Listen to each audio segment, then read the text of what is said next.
Welcome back to Riverside Cemetery in West Milton, Ohio. Today is June the 23rd, 2013. This is the third episode of Every Tombstone Has a Story. This year we will visit Ewing Jennings and his flower shop built in 1926. We'll visit Mary Gordon, very popular longtime editor of the West Milton Record. We'll go to the Underground Railroad with a stop with the Clarence Kinsey family, and also learn the story about Liza Mendenhall, a farm woman who had 8 children and lost one in the Civil War. So come along and listen, and you'll truly learn that every tombstone does have a story.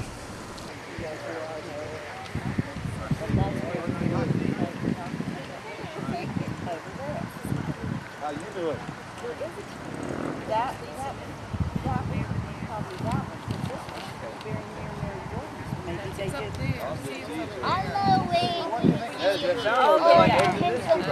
I'm Ewing Jennings. My grandfather was Solomon Jennings, who was a doctor here in town from about 1860 until he died in 1910. And then my father, who was Gaynor Jennings, was also a doctor. He graduated from Cincinnati College of Medicine in 1883. So then my grandfather and father went into practice together. And their office was downtown West Milton, where Curry's video store is right now. They practiced there until well, my grandfather died in 1910, but then my father went into practice with another person, and they worked for a good many years after that. When I was in my early 20s, I went to Germany and bicycled all around the area to get ideas of how I wanted to build my house and my business. When I came back, I built a house on Hamilton Street.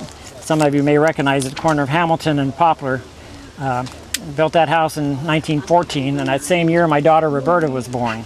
Roberta ended up marrying Herb Thompson, and they raised 4 children in that family. And my grandson, Don Thompson, ended up being mayor of West Milton for a while too. A lot of people remember Don. In 1926, I also built another house at the south edge of town, about a half-mile south edge of town, where the big goldfish ponds are. And that's where I built my business. There was a 4-room house, served as the anchor, and then the flower shop was built across the front. And then off to the sides of that were greenhouses. There were 3 sections of greenhouses, all heated with hot water heat that had a coal-burning furnace in the basement. So wintertime it kept me busy stoking that coal-burning furnace down there. One of my specialties was rock garden plants. And the whole area was all landscaped around the greenhouse with ponds and things that you could really show off how the plants grew in that. We also grew flowers that we used for the funerals and that. At that time there was only one funeral home in town, but most of the funerals were held in the houses anyway. Some of these frames you see around here are the wire frames that we made flower arrangements for. There's a broken wheel, a harp, an anchor, which are both religious symbols, and a Masonic emblem.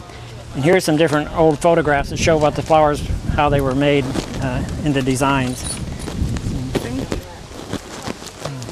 I grew most of the flowers that I could use myself. If I needed more, I could always order them out of Dayton, and they would be brought up here by bus at that time.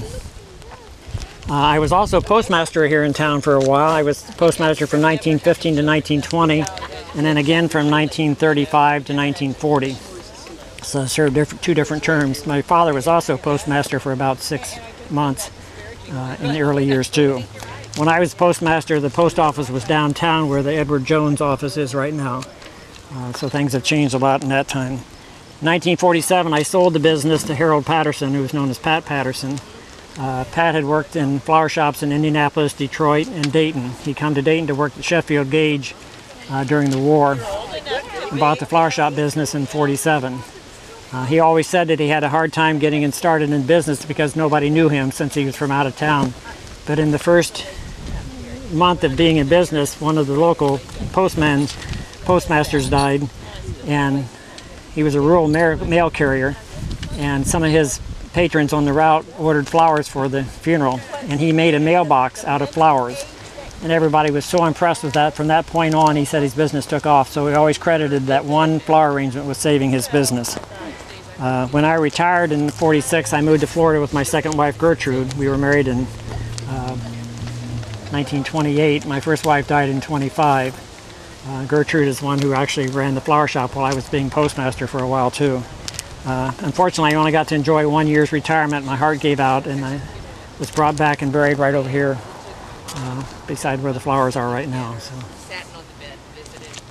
My brother Paxton, of course, is buried right next over here too. He was 3 years older than me He was killed in a car accident in 1919. He was on his way back from Columbus, or from Chicago to Dayton, and was in a car accident. So the Jennings family died out. With my family, I only had a daughter, so there's no more Jennings in the family survives at this time.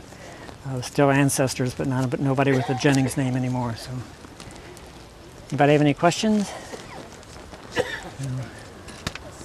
Do you ever try to recreate some of these arrangements? They're not too popular anymore. We have done broken wheels. That's still a common thing once in a while, especially if the first member of a large family dies. That's the symbol of a broken spoke out of a wheel.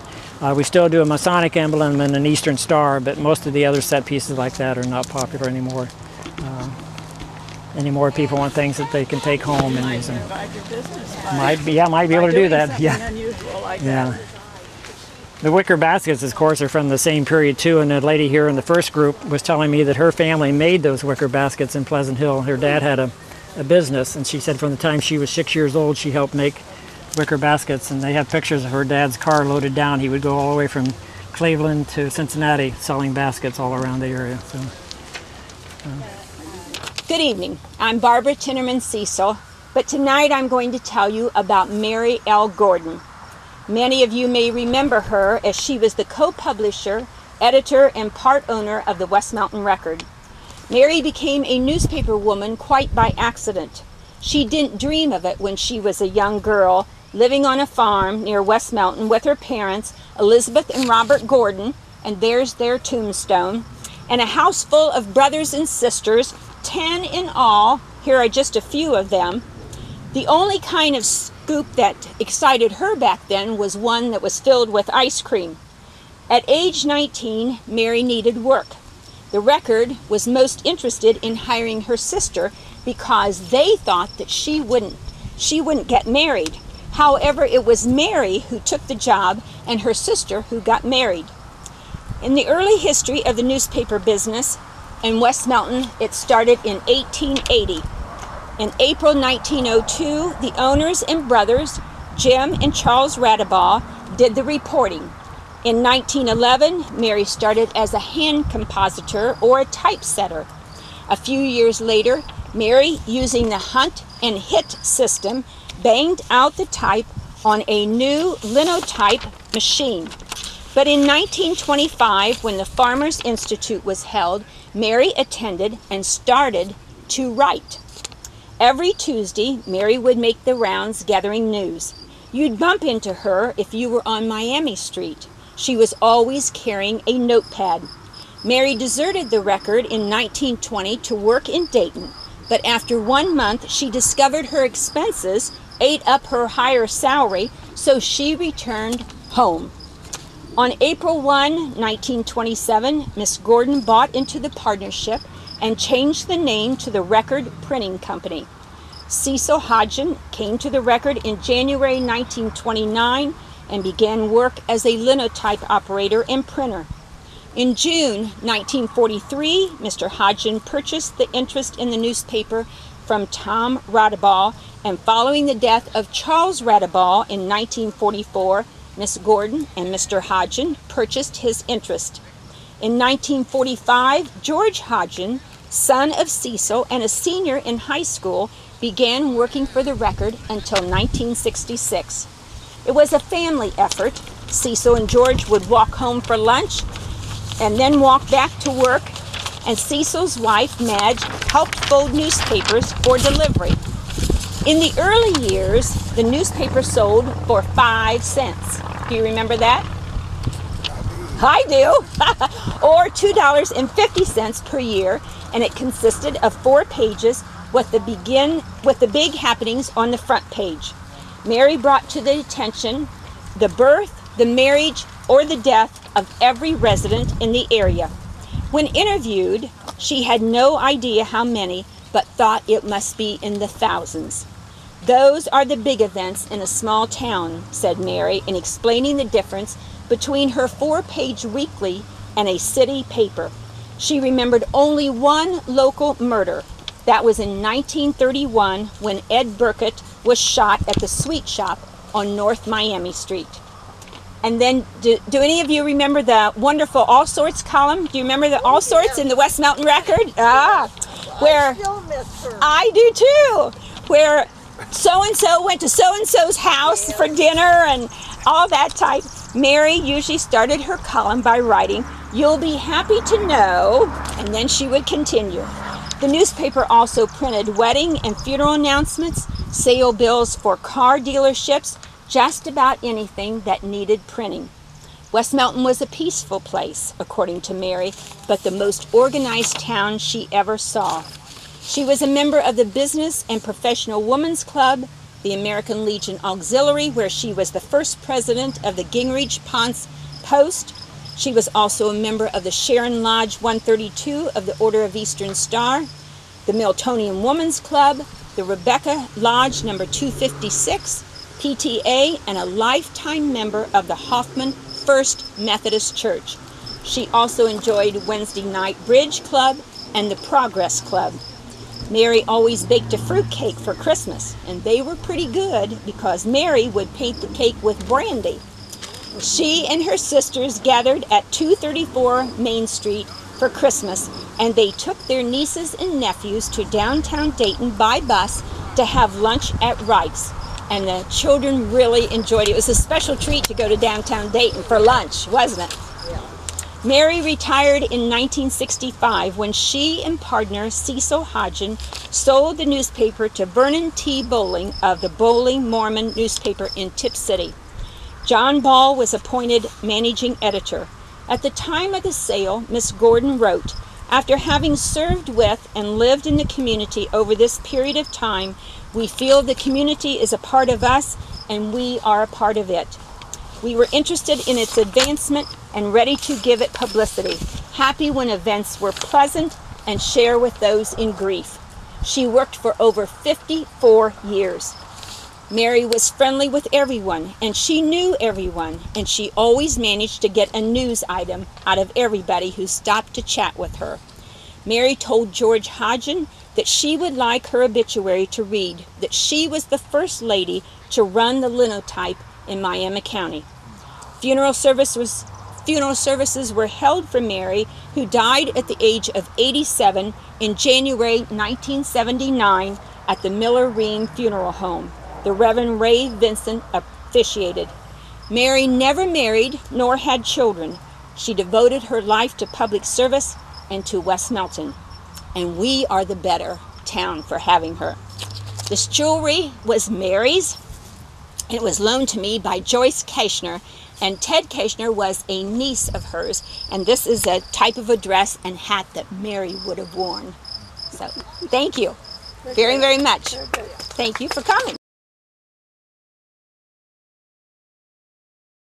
Kinsey. I never liked my middle name Calvin, so I usually went by Clarence C. Kinsey. I was born February the 5th, 1903 in Hart, Michigan. Now, I'm not famous. I was a hard-working farmer who happened to buy a farm that had a lot of history about the Underground Railroad. My grandfather, Samuel, had a nursery on Kinsey Road, which is south of I-70 down around Englewood. He shipped and raised shrubbery and trees at his nursery by traction line that run right through there. It became known as Kinsey Station or Kinseyville. My father, Alan, and his wife, Carrie, my mom, went to Hart, Michigan to do some vegetable truck farming, and that's why I was born in Michigan. I had two brothers, Eldie and Emil, and three sisters, Carolyn Cable, Susan Fink, and Eva Nicholas. After I was born, they moved back down south of Englewood, down by the Happy Corner Church, which is near Salem, Old Salem and Union Road. When I was old enough to start working, I worked with a team of horses. I hauled the gravel and building material for the pouring of the Salem Avenue from the bridge up toward Good Samaritan Hospital. Later, after that job was done, I worked with a team of horses and did the excavation on the foundation of that, I really don't know, it's that big Catholic down by the Salem Mall. I don't know what that is. It's not a convent, I don't know what it is. It's a big thing that's down in there. It's a big Catholic building. In the early 20s, I married Helen Louise Herbie. Her parents was DeWitt Clinton Herbie and Emma Schuster. Helen was born October 19th, 1902, and passed away in 1967 of a stroke.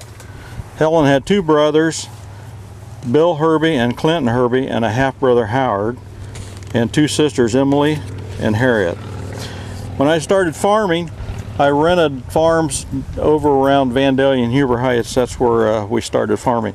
I farmed for a guy by the name of Hertline, which owned where the Dayton International Airport is. That's where I drove the first tractor that was on rubber tires. And it was the only one in the area. There, people would drive from all over to watch that work, and people said they'd never hold up and never last. Everybody wanted to drive it because it was so smooth riding. It was really one of the bigger improvements in farming at that time. In 1927, I bought my first tractor. It was a Fordson, and it was pretty much a piece of junk. All we did was crank it and work on it. So in 1937, I bought my first Alice Chalmers. That's why I got an Alice Chalmers hat on. We bought Alice Chalmers tractors, and we've had them ever since. Had good luck.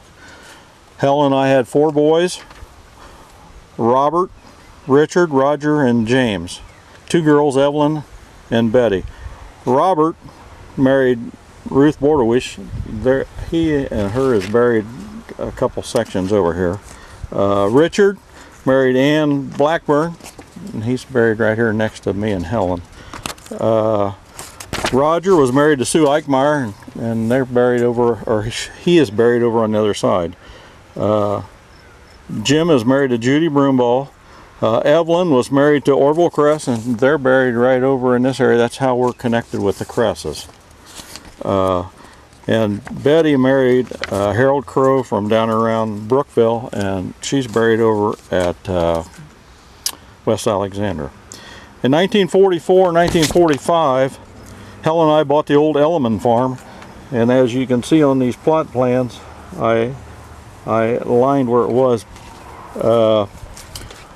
It was the northwest corner of 571, which then was called 71, and Rangeline Road. According to the records at the courthouse where I got these, it was Section 12, Range 4, Township 7. And as you can see in these pictures here, the barns was like 3 individual barns put together. It had a secret passage. I think it was like right back in this area where you could go from one end of that barn to the other if people was coming in the front. That's one of the giveaways of it being part of the Underground Railroad. The house was very large. It had 2 stairways, and one of them was hidden. And I couldn't find any pictures. I found the pictures of the one stairs, but I couldn't find one of the other. So with some of the background that Rachel Mennings did on it, that it's believed to be part of the Underground Railroad.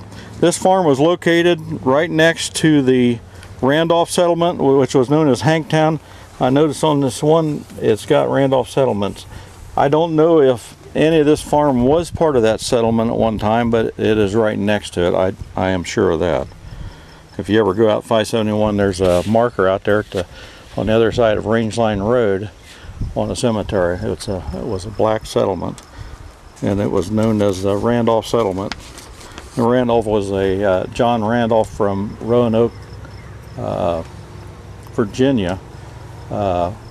When he died, he in his will was for the slaves to be freed. He had like 383 of them, and they come up here, and some of them settled there, and some of them in Piqua, and I think New Bremen, or up in the Saline area. This farm was approximately 150-160 acres. I named the farm Center Range Farm.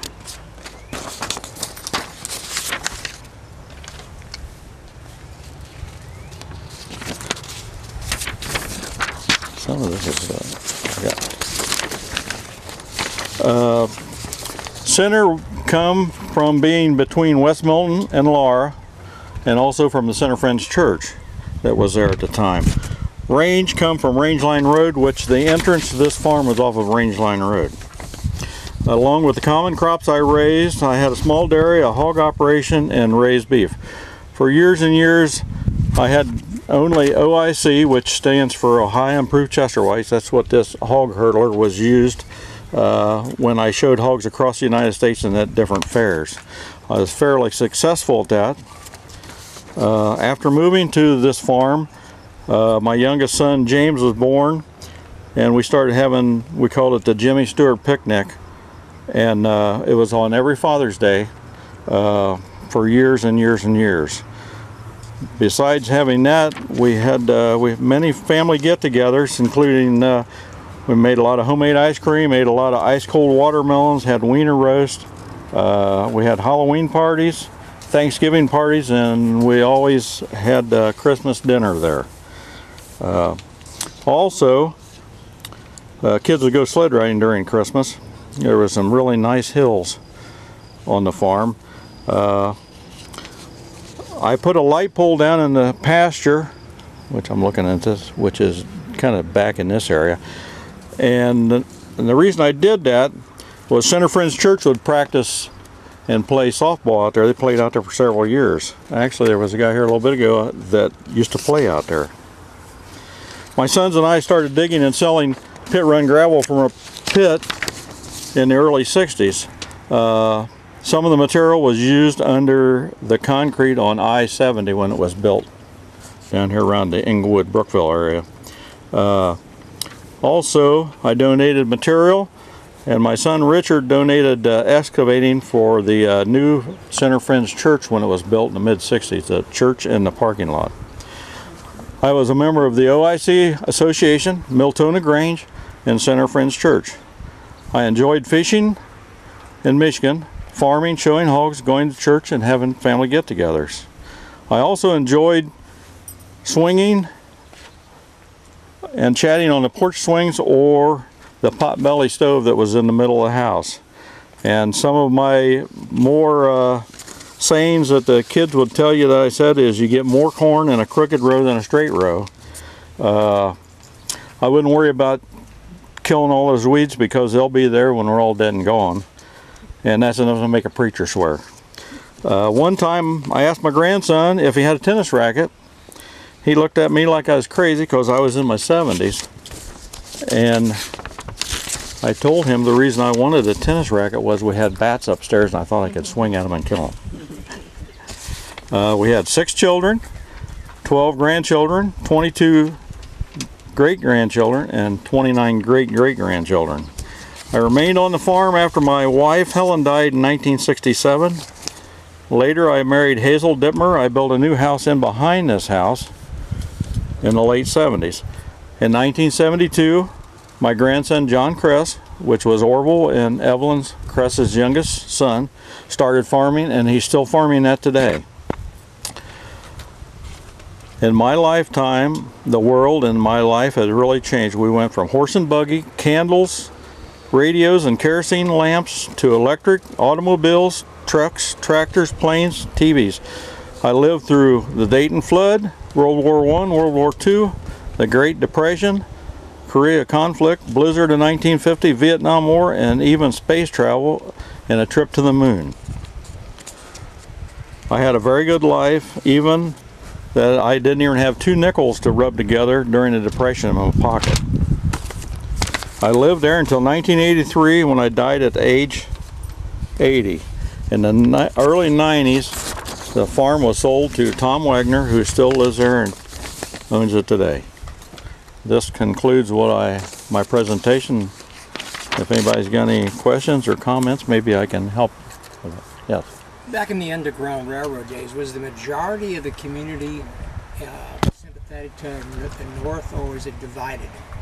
I think up here in the north pretty much, well, I think probably a lot of it probably had to do with how religious, you know. Well, that's going to be my next but question. yeah, I would say what I've read on it, which is some, but there's always stuff you can read on that. Were they singular activities of one individual, or they group activities through a Well, church I think it was group through churches and different, you know, like say, a lot of them I don't think was probably so much, maybe a lot of them traveled closer to the river, which, you know, that was a few miles from the Stillwater. Of course, there was a Ledlow Creek and all that right up through there. So, yeah, I think it was pretty much, you know, quite a few different places. Mainly it was inconspicuous places, you know, like that farm that was, and that had very good access, you know, away from it, because back in behind this and back in this way was all woods. Well, You know. from here to the Ohio River wouldn't be that, you know, long of a journey for them. Oh yeah, it Get would. down there and Yeah, get, yeah. So you know, I mean, and then or most if of they them, were coming from most the of them Ohio was River, headed, coming this way, most of them coming was headed north, yeah, Canada to or- Canada. Yeah, So that was all before the, you know, Randolph settlement and all that. yeah. So, anybody else got any questions they'd like to